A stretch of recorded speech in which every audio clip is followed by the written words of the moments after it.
नमस्कार दोस्तों, आज हम जा रहे हैं गांव और जो दिल्ली मेरठ एक्सप्रेसवे है उससे होकर के जाएंगे, तो उसकी सैर भी आपको कराने वाले हैं। इसके अलावा जो पंजाब के लुधियाना से पश्चिम बंगाल तक जो डेडिकेटेड फ्रेट कॉरिडोर बन रहा है मालगाड़ियों के लिए, उसका भी दर्शन कराएंगे कि उस पर कितना काम हुआ है। तो चलिए चलते हैं।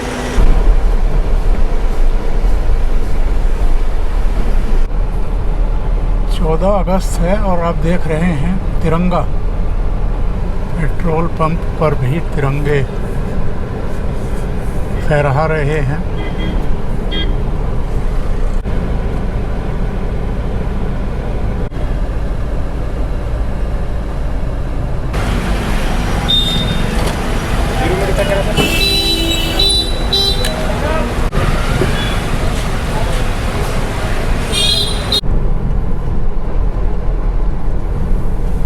और ये अब हम दिल्ली मेरठ एक्सप्रेसवे पर हैं।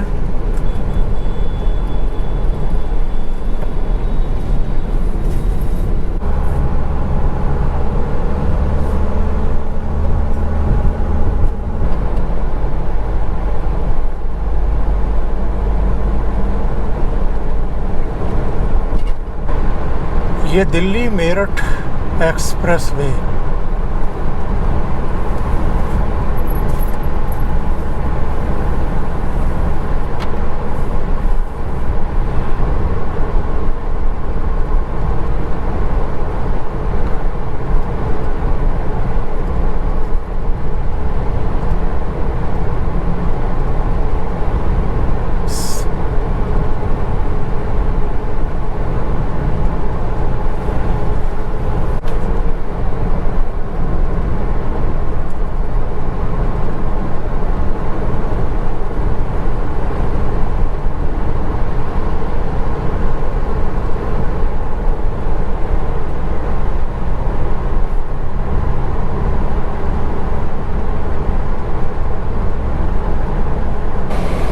ईस्टर्न पेरिफेरल एक्सप्रेसवे की तरफ सड़क जा रही है, मेरठ की तरफ जा रही है। और ये वो पॉइंट है जहाँ से एक एक्सप्रेसवे चला जाता है हापुड़, मुरादाबाद, बरेली होते हुए लखनऊ, और यहाँ से लेफ़्ट साइड में मुड़ जाता है मेरठ के लिए। ये वो पॉइंट है जब यहाँ से आप सोनीपत के लिए जा सकते हैं। ईस्टर्न पेरिफेरल एक्सप्रेसवे यहाँ से आपको मिल जाएगा, जो पलवल से सोनीपत और सोनीपत से आगे भी मानेसर तक, और उधर पलवल से मानेसर को भी, यानी दिल्ली के चारों तरफ एक पेरिफेरल एक्सप्रेसवे बनाया गया था। और ये भी मोदी सरकार के समय ही बना था। और मेरठ दिल्ली एक्सप्रेसवे भी मोदी सरकार के समय ही बना है।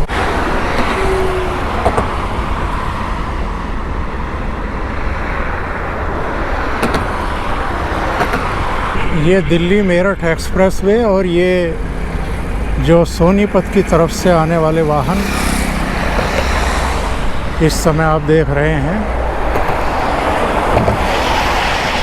क्लब हो रहे हैं, और वो आपको दिखाई दे रहा है पेरिफेरल एक्सप्रेसवे।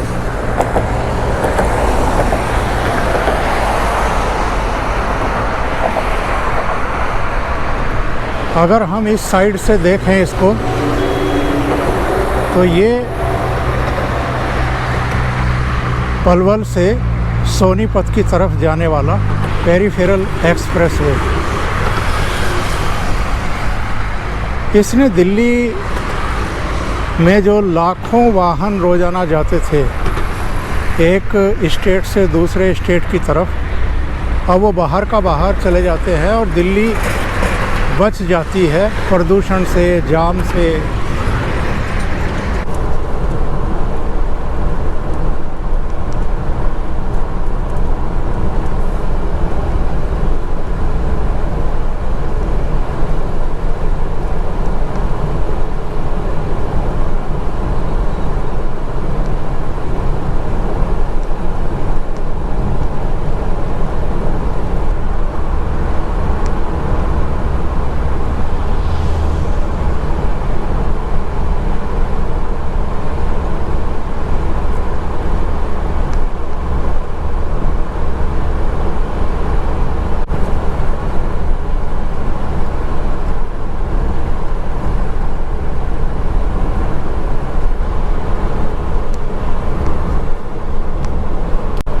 कार की मैक्सिमम स्पीड 100 और ट्रक और बस की 80।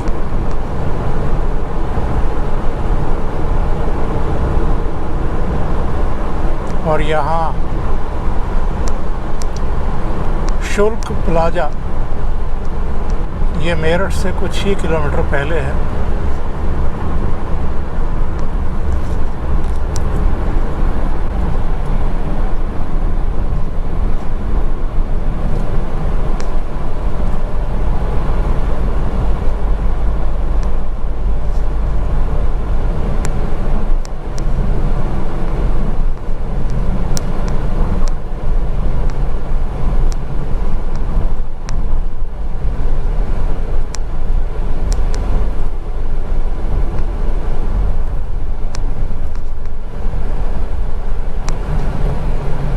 यहाँ भी आप तिरंगे लहराते हुए देख रहे हैं और तिरंगे कलर के कुछ गुब्बारे भी, इनमें से हरा कलर तो गायब हो चुका है क्योंकि नीचे की तरफ होगा और पॉल्यूशन की वजह से वो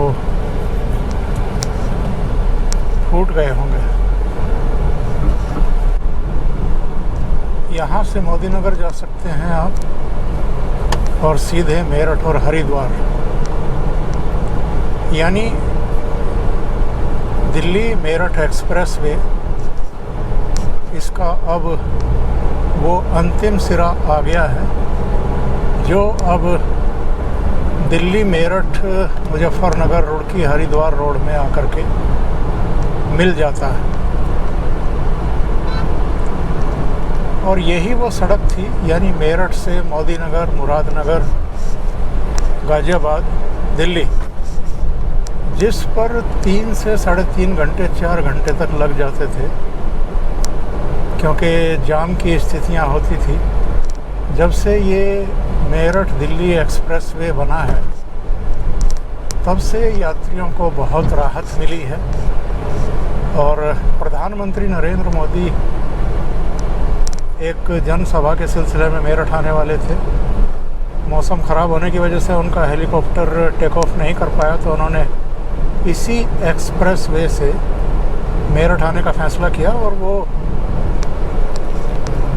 करीब 45 मिनट में प्रधानमंत्री आवास से सभा स्थल पर थे। इससे आप अंदाज़ा लगाइए कि कितना सुलभ हो गया है अब दिल्ली से मेरठ पहुंचना।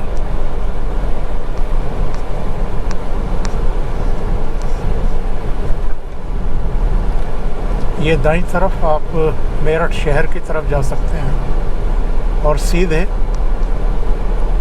मुजफ्फरनगर और रुड़की और हरिद्वार की तरफ। मेरठ की जहाँ तक बात है तो मेरठ में जहाँ हम चल रहे हैं इसको परतापुर बाईपास बोला जाता है, यानी ये मेरठ शहर के बाहर से गुजरता है और पहले दिल्ली, गाज़ियाबाद, मुरादनगर, मोदी नगर, परतापुर होते हुए बाहर कंकरखेड़ा के बाहर निकल जाता था। ये मोदीपुरम होते हुए सकौती, खतौली, मुजफ्फरनगर, रुड़की, हरिद्वार, देहरादून के लिए, ऋषिकेश के लिए। अब ये भी बहुत व्यस्त हो गया है, काफ़ी वाहनों की भरमार यहाँ आपको देखने को मिलती है। किसी भी शहर में जब आप पहुँचते हैं तो चूँकि उसका लोकल ट्रांसपोर्ट भी सड़क पर आपको मिलता है। अब जैसे लेफ़्ट साइड में आप देख रहे हैं मेरठ सिटी ट्रांसपोर्ट, तो ये सिटी बस है मेरठ की, उसकी अपनी रफ्तार है, उसको यात्री लेने भी हैं, उतारने भी हैं। तो जो दूर जाने वाले व्हीकल हैं उनकी स्पीड भी जब किसी शहर में पहुंचते हैं तो थोड़ी धीमी हो ही जाती है, स्वाभाविक है। तो ये वो पॉइंट है जहाँ से मेरठ के करीब से, यानी जो इलाका पड़ता है कंकरखेड़ा, वहाँ से ये सामने आगे रुड़की मुजफ्फरनगर के लिए सड़क चली जाती है और हम अपने रोड की तरफ, अपने गांव की तरफ मुड़ जाते हैं।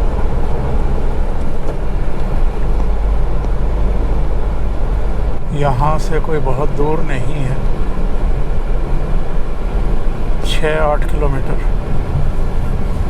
सामने आप देख रहे होंगे पुलिस चौकी कंकरखेड़ा मेरठ, और ये मेरठ करनाल हाईवे, मेरठ करनाल हाईवे पर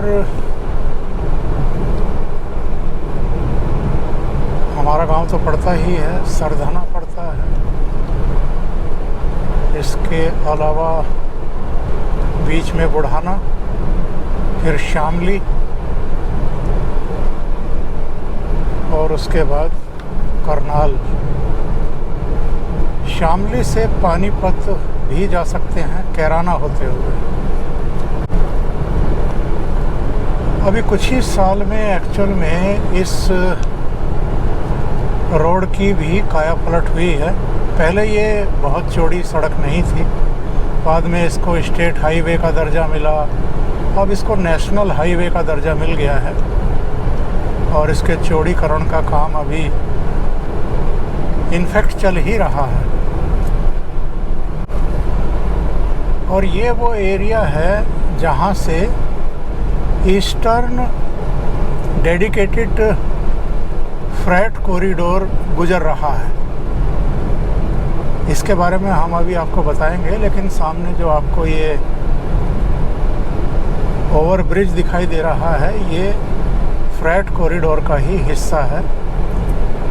यहाँ से मालगाड़ियाँ गुजरेंगी और इस ट्रैक पर केवल मालगाड़ी ही चलेंगी और कुछ नहीं चलेगा।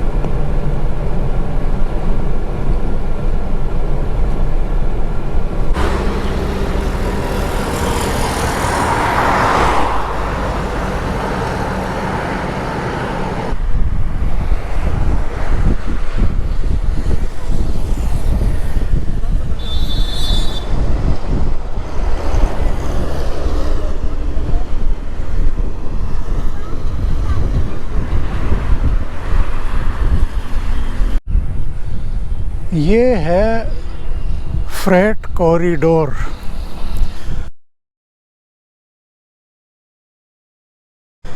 ये शुरू होता है लुधियाना से, पंजाब से, और पंजाब से ये अंबाला, और अंबाला से फिर यमुनानगर, सहारनपुर होते हुए मुजफ्फरनगर, और मुजफ्फरनगर के आगे मेरठ होते हुए फिर गाज़ियाबाद, दादरी और हाथरस, अलीगढ़ होते हुए ये चला जाता है आगे इलाहाबाद तक।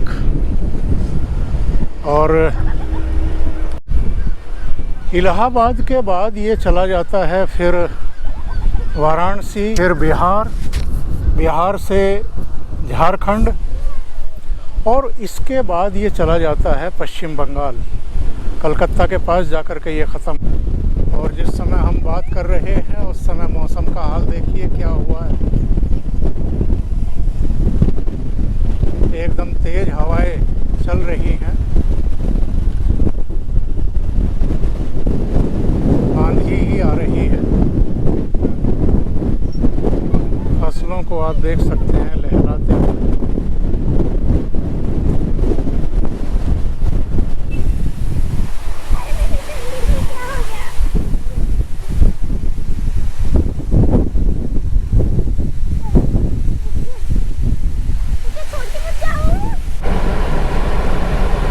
और ये आप हाल देख रहे हैं मौसम का। गांव पहुंचते पहुंचते मौसम जो है वो ख़राब हो चुका है।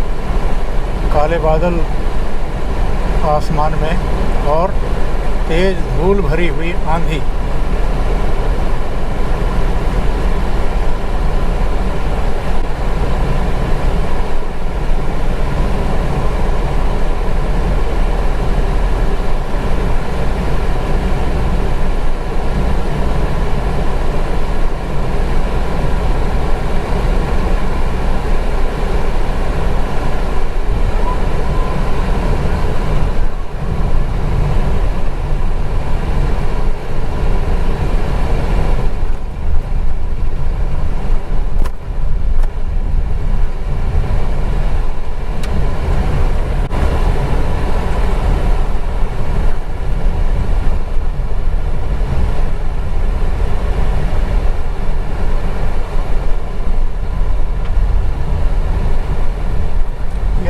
चूँकि इस सड़क का चौड़ीकरण हो रहा है तो आप देख सकते हैं बाईं तरफ और दाईं तरफ भी खुदाई वगैरह का काम चल रहा है। बहुत सारी दुकानें, ये मेन मार्केट है गांव का, तो दुकानें भी आगे से टूटी हैं या तोड़ी गई हैं,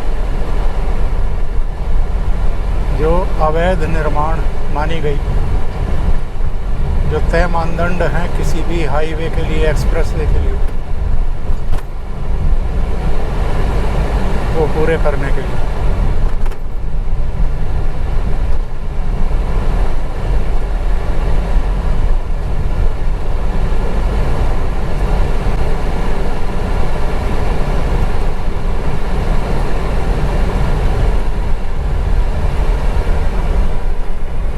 और यहाँ से हम लोग मुड़ेंगे।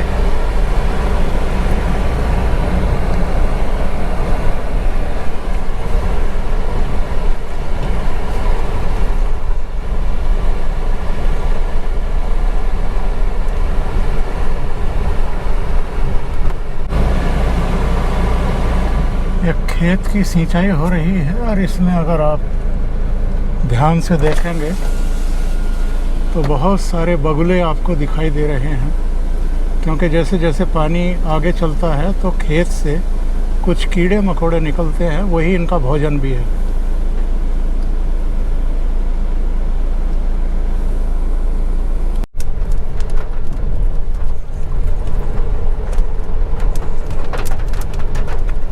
और ये अपना गांव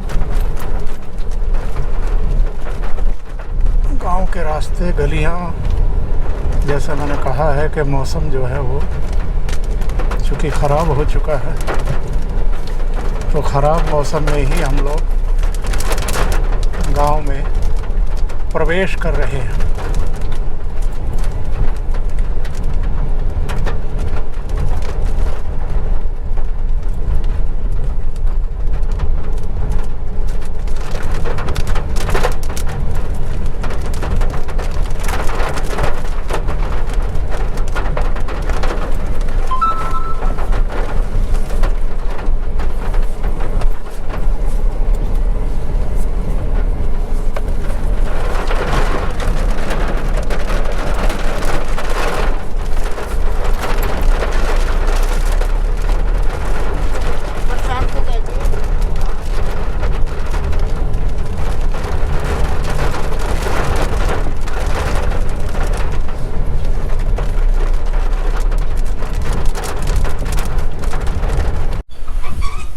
तो हम लोग फाइनली गांव पहुंच गए हैं, लेकिन जैसा मैंने कहा था कि मौसम गांव का भी बहुत अच्छा नहीं है। काफ़ी बादल आ रहे हैं। कुछ व्यूज़ मैं आपको दिखाऊंगा अलग अलग जगह के।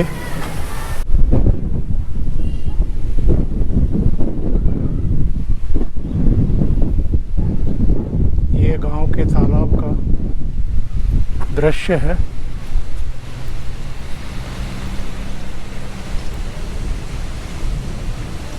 और हमारे गांव का एक विहंगम दृश्य आप देख पा रहे हैं।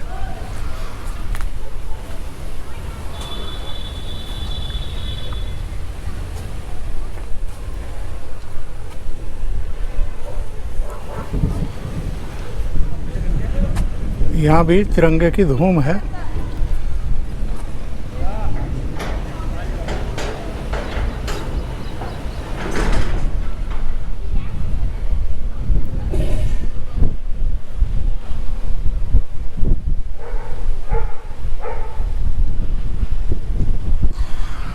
बहुत धन्यवाद आप लोगों का जुड़ने के लिए और इस वीडियो को लाइक करने के लिए। अभी के लिए इतना ही। बहुत बहुत धन्यवाद।